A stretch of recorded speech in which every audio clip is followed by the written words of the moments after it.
भारत हिंदू राष्ट्र नहीं हो जाएगा, हम तब तक यात्राएं निकालेंगे। ये लोग इस मुल्क को हिंदू राष्ट्र बनाना चाहते हैं और हिंदू राष्ट्र बनाने वालों के सामने डॉक्टर अंबेडकर ने एक वाक्य लिखा था। इस वाक्य के बाद मैं अपनी ओबीसी वाली बात कह रहा हूं। पाकिस्तान और द पार्टीशन ऑफ इंडिया किताब में डॉक्टर अंबेडकर ने साफ लिखा है, अगर हिंदू राष्ट्र हकीकत बनता है तो वो इस मुल्क के लिए सबसे बड़ा अभिशाप होगा। हिंदू कुछ भी कह लें, हिंदू धर्म स्वतंत्रता, समानता व बंधुता विरोधी है। ये लोकतंत्र से मेल नहीं खाता है, इसलिए किसी भी कीमत पर इस मुल्क को हिंदू राष्ट्र बनने से रोका जाना चाहिए। ये डॉक्टर अंबेडकर साफ तौर पर लिखते हैं। अब मेरा एक सवाल, इतनी साफ बात डॉक्टर अंबेडकर ने किसी और के लिए लिखी है क्या? मैं आपसे पूछ रहा हूं, आप बताइए, किसी के लिए डॉक्टर अंबेडकर ने यह लिखा है क्या कि ये लोकतंत्र विरोधी है, ये मानवता विरोधी है, इसे किसी भी कीमत पर रोका जाना चाहिए? ये चेतावनी डॉक्टर अंबेडकर ने किसी और चीज के लिए दी हो तो बताइए।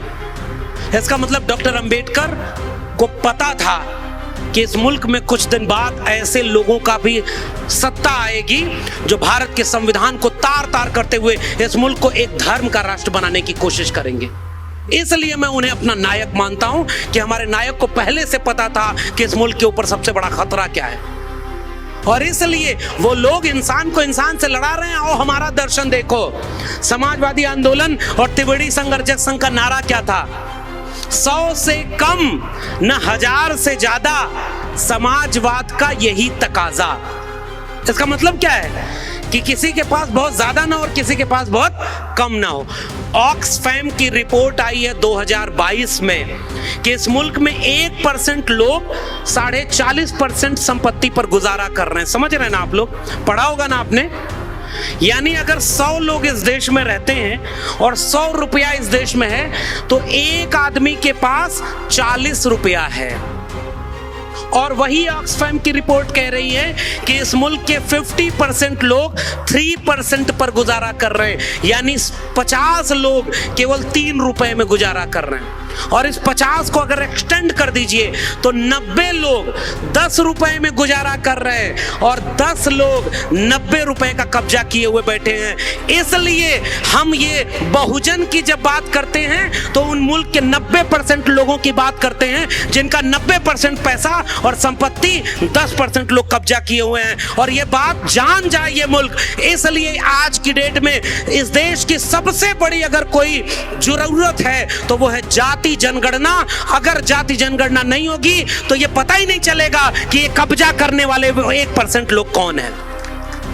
और इसलिए मैं आपको धन्यवाद देता हूं कि आपने अपने विषय में मुझे जाति जनगणना पर बोलने के लिए कहा है। भाई हम भी तो जानना चाहते हैं कि मेरे मुल्क का वो एक आदमी कौन है जो 40% कब्जा कर लिया। कहीं वो वही तो नहीं जो पैसा लेकर विदेश भाग गया और जब वो भाग रहा था तो चौकीदार सो रहा था। आखिर चौकीदार किसकी चौकीदारी कर रहा था? नीरव मोदी, ललित मोदी, विजय माल्या, इनमें कोई भी, चंद्रपुर के लोगों, एक बड़ी गंभीर बात आपसे कह रहा हूं, इस मुल्क में अगर किसी शेड्यूल कास्ट, शेड्यूल ट्राइब और ओबीसी कोई व्यक्ति इंजीनियर बन गया और उसने एक गलती कर दी तो इस मुल्क के पढ़े लिखे लोगों ने रिजर्वेशन को गालियां दी हैं। बताइए मैं गलत कह रहा हूं कि सही कह रहा हूं? बताइए गालियां दी कि नहीं? अगर एक SC ST OBC व्यक्ति से गलती हो जाए, एक डॉक्टर ने गलती की तो उन्होंने कहा ये शेड्यूल कास्ट, शेड्यूल ट्राइब और OBC के लोग मेरिट नहीं होती है, ये रिजर्वेशन से आए हैं, ये ऐसे होते ही हैं, और हमारे लोगों को गालियां दी। कल्पना करिए, ये देश को लूट कर जो विदेश भाग गए, इनमें अगर एक भी SC ST OBC होता तो ये हमारे लोगों का जीना हराम कर देते। ये सारे तो वही हैं जो मुखत से जाए थे ब्राह्मण, बाहुर नाम क्षत्रिय। हमारे लोग लूटने वाले नहीं हैं। और उन्हें कौन बचा रहा है? ये विदेश भाग गए, ये लोग कौन हैं और किसका पैसा लेकर भाग गए? वो बेच रहे हैं भारत को। अब आइए कंटेम्पररी इंडिया की बात करते हैं। और एक ओबीसी प्रधानमंत्री, अरे भाई 75 साल में इस देश को प्रधानमंत्री कोई मिला तो उसने अपनी जाति क्यों बताई? इस देश के शेड्यूल कास्ट, शेड्यूल ट्राइब को एक अपमान और झेलना पड़ता है कि नहीं? वो हमारे ऊपर तोहमत लगाते हैं कि हम जातिवादी लोग हैं, हम जातिवाद करते हैं। बताइए सही कह रहा हूं गलत कह रहा हूं? वो हमें जातिवादी कहते हैं ना। ये बताओ कि गुजरात का मुख्यमंत्री रहने तक तुमने अपनी जाति नहीं बताई थी ना, और जब तुम्हें प्रधानमंत्री बनना हुआ तो दोनों हाथ फैलाकर कहे कि मैं ओबीसी माँ का बेटा हूं, मुझे ओबीसी लोगों वोट दे दो, और ओबीसी लोग कहे कि अरे बेचारा चाय बेचने वाला, अब इसको हम प्रधानमंत्री बनाएंगे। कितना प्यारा नारा दिया था, वो बेच रहे हैं भारत को, मैं चैन से कैसे सो जाऊं, वो लूट रहे हैं भारत को, मैं चैन से कैसे रह जाऊं, सौगंध मुझे इस मिट्टी की, मैं देश नहीं बिकने दूंगा। और आप सब ओबीसी लोग उनको वोट दे दिए, और उसके बाद वो चौकीदार शुरू किया, पहले रेल बेच दिया, किस प्लेटफॉर्म पर चाय बेची नहीं पता, किस ट्रेन में चाय बेची नहीं पता, उसे चाय बेचते किसी ने नहीं देखा, लेकिन उसके भक्त सब मान लेते हैं कि हाँ चाय बेचा, और वो रेल बेच दिया, देश बेच दिया, और उसके भक्त कहते हैं कहाँ कुछ बिक रहा है, अच्छे दिन तो आ गए हैं। उसने वो बारी बारी बेचना शुरू किया। बताओ चंद्रपुर के लोगों, आप सबसे जागरूक लोग हो इस देश में, सबसे ज्यादा अगर कोई शेड्यूल कास्ट और शेड्यूल ट्राइब का कर्मचारी है तो वो सबसे बड़ा सरकारी संस्थान कौन है? रेलवे है कि नहीं? सबसे ज्यादा कर्मचारी आपके रेलवे में थे ना, और रेलवे को बेचने का मतलब समझ रहे हैं? वो आपके जितने लोगों को नौकरी मिली थी सबकी नौकरी खत्म, रेल बिक गई, बैंक बिक गया, LIC बिक गई, और नवरत्न कंपनियां बिक गई, BSNL बिक गया, सारा बारी बारी करते बेचते चले जा रहे। और उसके बाद उस फकीर ने एक बात कह दी है कि मेरा क्या है जी, मैं तो फकीर आदमी हूं, झोला लेके चल दूंगा। चंद्रपुर के लोगों, मैं आपसे पूछने आया हूं, हमारे आपके बच्चों का क्या होगा अगर ये सारा कुछ बिक गया तो? ये सवाल हमारा है कि नहीं? उस झोले में वो फकीर क्या क्या भर रहा है? मैं एक बात कहने आया हूं, वो शिक्षा को भर रहा है। मैं दिल्ली विश्वविद्यालय का एक प्रोफेसर, ठेके पर प्रोफेसर हूं, आज हूं कल नहीं रहूंगा, कोई भरोसा नहीं है, कुछ भी स्थायी नहीं है इस देश में। और वो शिक्षा को कैसे बेच रहा है, एक वाक्य में समझिएगा, और तब मैं मंडल कमीशन पर आता हूं। इस देश में जब महात्मा फूले और जो सावित्रीबाई फूले ने स्कूल खोला तो ब्राह्मणों ने इसी महाराष्ट्र सतारा पुणे भिड़ेवाला में बड़े बड़े पोस्टर लगाए थे कि ये धर्म का अपमान कर रहा है, ये शूद्र बच्चों को पढ़ाएगा और महिलाओं को पढ़ाएगा। तुम्हारा कैसा धर्म जिसमें हमें इंसान ही नहीं समझा गया और हमें पढ़ने से रोका गया?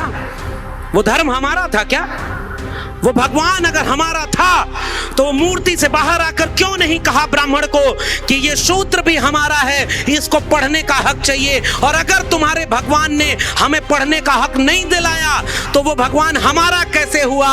और भारत के लोग तो कहते हैं फूले और अंबेडकर हमारे लिए उससे बढ़कर हैं, जिन्होंने हमारे हाथ में कलम और किताब पकड़ाई है, इसलिए हम उन्हें अपना नायक मानते हैं। और वो स्कूल खोलना एक क्रांति थी। और उसके बाद आजादी के बाद नए लोग जब पढ़ना शुरू किए तो रिजर्वेशन लागू नहीं किया। 2019 तक अब आइए, मैं इस ओबीसी प्रधानमंत्री के सामने ओबीसी की बात रखता हूं। दोनों हाथ फैला करके उसने कहा ना कि मैं ओबीसी माँ का बेटा हूं। उसने कहा ना कि कैबिनेट में मैंने 27% ओबीसी मंत्री बना दिए। 14 अप्रैल आ रहा है और कल देखिएगा वो फकीर बाबा साहब की मूर्ति पर माला पहनाएंगे, वो लोग बाबा साहब की मूर्ति पर भी माला पहनाएंगे और झुक करके कहेंगे कि मैं आज प्रधानमंत्री हूं तो बाबा साहब की वजह से हूं। और जैसे ही मूर्ति की तरफ से हटेंगे, पहला काम ये करेंगे कि देखो कुछ और ऐसा बेचने से रह तो नहीं गया जिससे अंबेडकर के सपनों का भारत न बन जाए कहीं। कैसे, वो मैं आपको बता रहा हूं। शिक्षा बेचना इस मुल्क को बर्बाद करना है। और नई शिक्षा नीति 2020 कहती है कि 40% सिलेबस ऑनलाइन मोड में होना चाहिए। 40% सिलेबस अगर ऑनलाइन मोड में हो गया तो 40% टीचर कॉन्ट्रैक्ट पर हो गए कि नहीं, प्रोफेसर कॉन्ट्रैक्ट पर हो गए कि नहीं। दूसरी पॉलिसी नई शिक्षा नीति 2020 कहती है कि इस देश में 45,000 केंद्रीय सरकार के डिग्री कॉलेज हैं। अगले 20 साल में हम उन्हें क्लोजर और मर्जर की पॉलिसी के तहत 15,000 डिग्री कॉलेज कर देंगे। यानी नए डिग्री कॉलेज और स्कूल खोलने की बजाय वो जो खुले हुए स्कूल हैं, अगर स्कूल और डिग्री कॉलेज में मिनिमम क्राइटेरिया 3000 एंड 5000 स्टूडेंट की क्राइटेरिया फुलफिल नहीं होगी तो एक स्कूल को दूसरे स्कूल में मर्ज कर दिया जाएगा, एक स्कूल को दूसरे स्कूल में क्लोज करके सबमिट कर दिया जाएगा। तो आपके बच्चों की शिक्षा के लिए नए स्कूल और विश्वविद्यालय चाहिए थे, वो शौचालय और देवालय बनवा रहे हैं। ये बताइए किसके सपनों का भारत बना रहे हैं। और इसलिए अब ओबीसी समाज की चिंता, अगर ओबीसी इस देश के प्रधानमंत्री खुद को कहते हैं कि मैं ओबीसी मां का बेटा हूं, तो एक बात बताओ ओबीसी प्रधानमंत्री, आज तक 9 साल में एक बार भी आपने ओबीसी के सबसे बड़े नायक बीपी मंडल को कभी याद क्यों नहीं किया? और बीपी मंडल को याद करने का मतलब अब मैं आपको समझा रहा हूं। 1980-77 में जब जनता पार्टी की सरकार बनी तो मंडल कमीशन गठित हुआ, 80 में रिपोर्ट सबमिट हुई और मंडल कमीशन की रिपोर्ट 90 में जाकर लागू हुई। और वो लोग कितने शानदार लोग थे जिन्होंने 1950 में आजाद हुए भारत को, भारत कैसा बनेगा इसका खाका खींचा डॉक्टर अंबेडकर ने, और भारत रत्न मिला 40 साल बाद 1990 में। और 14 अप्रैल को छुट्टी की घोषणा कब होती है? 1990 में। 40 साल तो लग गया इस देश को ये बात कबूल करने में कि बाबा साहब डॉक्टर अंबेडकर भारत रत्न हैं। अरे भाई, तुम्हारे भारत रत्न का कद बढ़ गया वो अगर बाबा साहब को मिला, क्योंकि वो भारत रत्न नहीं विश्व रत्न थे, क्योंकि वो इंसानियत का पाठ पढ़ा रहे थे। और उस 1990 में दूसरा सबसे महत्वपूर्ण काम क्या हुआ था? मंडल कमीशन की 2 सिफारिशें लागू करना। और मंडल कमीशन की सिफारिश में पहली सिफारिश थी एजुकेशन, जो गवर्नमेंट एजुकेशन है उसमें 27% रिजर्वेशन और गवर्नमेंट नौकरी में रिजर्वेशन।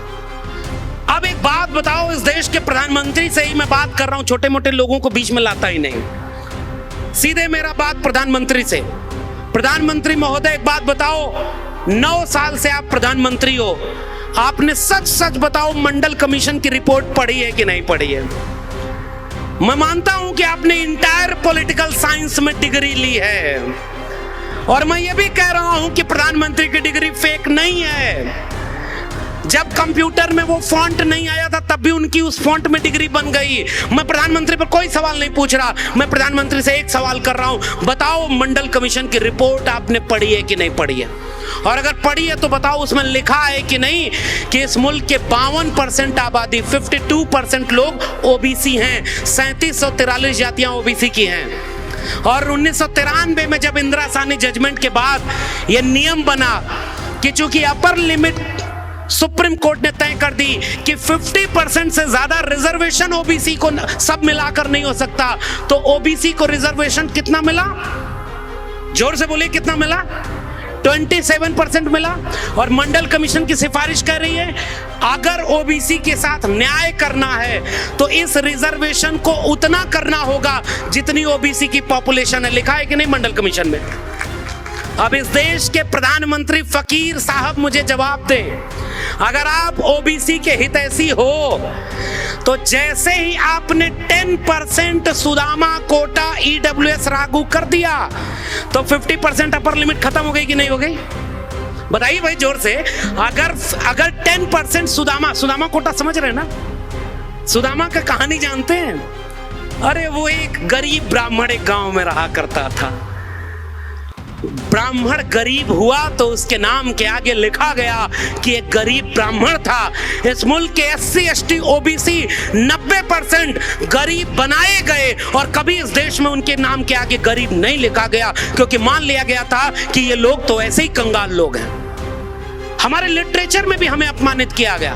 तब मैं इस मुल्क के निजाम से पूछता हूं, अगर आपने 10% EWS रिजर्वेशन लागू कर दिया है तो आज इस देश के प्रधानमंत्री घोषणा करें कि ओबीसी की 52% आबादी को 52% रिजर्वेशन लागू करते हैं। अगर नहीं करते हो तो हम आपको फेक ओबीसी कहते रहेंगे।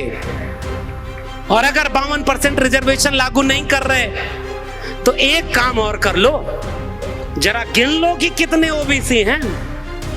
भाई गिनती करोगे इस देश में कितनी भेड़ बकरियां हैं, आप गूगल करिए तो मिल जाएगा। इस देश में कितने पेड़ पौधे हैं, आप गूगल करिए तो मिल जाएगा। इस देश में कितने जानवर हैं, ये पता लगाइए तो मिल जाएगा। इस देश में कितने SC ST OBC, SC ST की तो गिनती होती है, कितने OBC और अपर कास्ट हैं इसकी जानकारी इस देश को नहीं है। अब एक बात बताइए, जाति जनगणना का मतलब समझा रहा हूं। कुछ लोग कहते हैं कि जाति जनगणना अगर होगी तो जातिवाद बढ़ जाएगा। So cute logic. इस देश का बंटवारा धर्म के नाम पर हुआ कि नहीं हुआ? और 1951 से इस देश की जनगणना में धर्म गिना जाता है कि नहीं जाता है? बताइए जोर से, धर्म गिनते हैं कि नहीं? अरे भाई, जब तक तुमने धर्म के नाम पर दंगाई राजनीति शुरू नहीं की थी, तब तक इस देश में धर्म के नाम पर दंगे बहुत कम हुए। दंगे तो तब हुए जब तुमने धर्म की राजनीति शुरू की। गिनने से कोई दंगा और कोई बंटवारा नहीं होता। जैसे धर्म गिनते हो, जैसे भाषा गिनते हो, इस देश में भाषा के नाम पर राज्य बटे कि नहीं बटे? भाषा के नाम पर राज्य बटे और फिर भी भाषा गिनते हैं। धर्म के नाम पर देश बटा, फिर भी धर्म गिनते हैं। इंसान जाति के नाम पर बटा और वो जाति नहीं गिनते। ये धोखा है कि नहीं है? इसलिए हम कहते हैं कि जातियों के गिनने से जातिवाद नहीं बढ़ता, जातियों के न गिनने से जातिवाद बढ़ता है। क्योंकि रोहित वेमुला को जाति पूछ करके सांस्थानिक हत्या की गई। डॉक्टर पायल तड़वी, और अभी हाल का केस है महाराष्ट्र के लोगों, आप जानते हो कि दर्शन सोलंकी नाम का एक लड़का था ना, IIT में पढ़ता था ना। लोग कहते थे कि जब नया भारत बनेगा तो अपने आप जातियां खत्म हो जाएंगी। ये बताओ, सबसे अच्छे पढ़े लिखे लोग IIT में होंगे कि नहीं? सबसे अच्छे पढ़े लिखे लोग ये यूनिवर्सिटीज में होंगे कि नहीं? मैं दिल्ली विश्वविद्यालय में हूं और साफ कह रहा हूं, इंटरव्यू में नंबर देने में भी जाति देखी जाती है। इंटरव्यू और वाइवा में नंबर देने में जाति देखते हो, और उसके बाद जाति के नाम पर इतना जलील करते हो कि दर्शन सोलंकी की सांस्थानिक हत्या होती है। तुम जातियां नहीं गिन रहे हो, तब भी जातिवाद बढ़ रहा है। मेरा एक सुझाव इस देश के प्रधानमंत्री माने कि वो जाति जनगणना करा दो, और जितनी जिसकी संख्या भारी उसकी उतनी हिस्सेदारी करा दो। ये देखो, तुम्हें कहने की जरूरत नहीं पड़ेगी, जातिवाद खत्म हो जाएगा। बीमारी और हमारे ऊपर तोहमत। एक शेर पढ़ रहा हूं, हमी को दरिया पे जाने से रोकने वाले हमी से पानी का हिसाब मांगते हैं। कहते हैं कि हम मुल्क को कमजोर कर रहे हैं। OBC प्रधानमंत्री महोदय, एक और जवाब दो। अगर जातियां नहीं गिने तो देश के 45 केंद्रीय विश्वविद्यालयों में एक भी प्रोफेसर 2019 तक OBC का क्यों नहीं था? तुम कहते हो कि हमने राष्ट्रपति दलित बना दिए, हमने कैबिनेट मिनिस्टर दलित और OBC बना दिया, हमने देखो नई राष्ट्रपति पहली आदिवासी महिला बना दिया। हम कहते हैं थैंक यू माय डियर फकीर। लेकिन मैं पूछना चाहता हूं कि लेटरल एंट्री से जो 400 ज्वाइंट सेक्रेटरी तुमने बनाए, उसमें एक भी SC ST OBC क्यों नहीं है? हम तो ज्वाइंट सेक्रेटरी बनना चाहते हैं। तुम ये सांसद विधायक क्यों बना रहे हो?